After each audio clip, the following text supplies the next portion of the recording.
It was on this frozen desert island, in the most dangerous period of the Cold War, that the ultimate explosion took place. Novaya Zemlya, in the Arctic Barents Sea, is where the Russians demonstrated their nuclear might, testing bombs of ever-increasing power.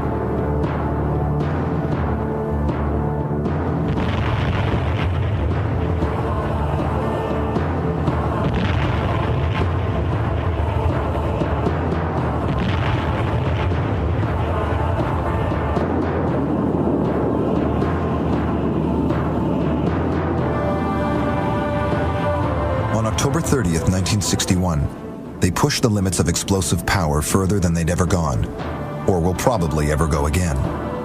This bomb was codenamed the Tzar. It contained the equivalent of 58 million tons of TNT, or all the explosives used in World War II, multiplied by 10. The Tzar, the biggest bomb, the most powerful device mankind has ever constructed, was to be their masterpiece. And a political showpiece, too. 6 camera crews were assigned to film this unique moment in history. The air crew were hand-picked. They'd been warned their safety couldn't be guaranteed. They could avoid being blinded by the light.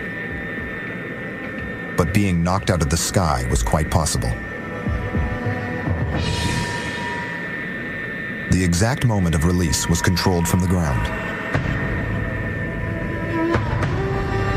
The bomb had been given a parachute to slow its descent and give the crew more time to escape.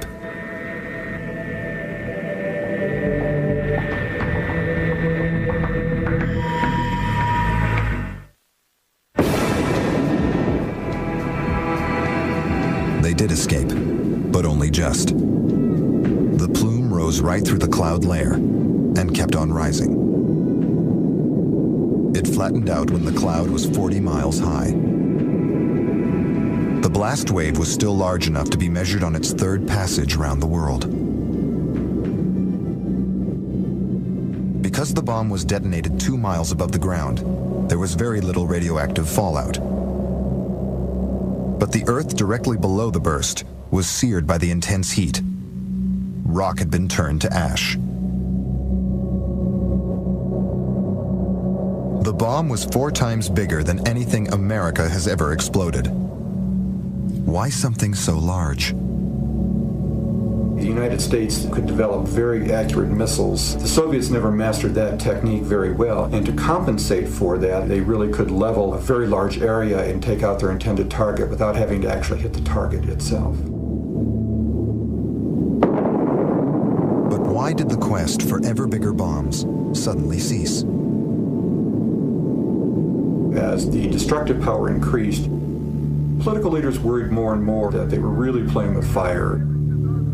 In 1963, the superpowers banned bomb tests in the atmosphere, underwater, and in outer space. I think that the Soviet detonation will probably be the biggest ever man-made detonation in the future as well. And so the soldiers and scientists have packed up and flown away. This island's days as a bomb site are history.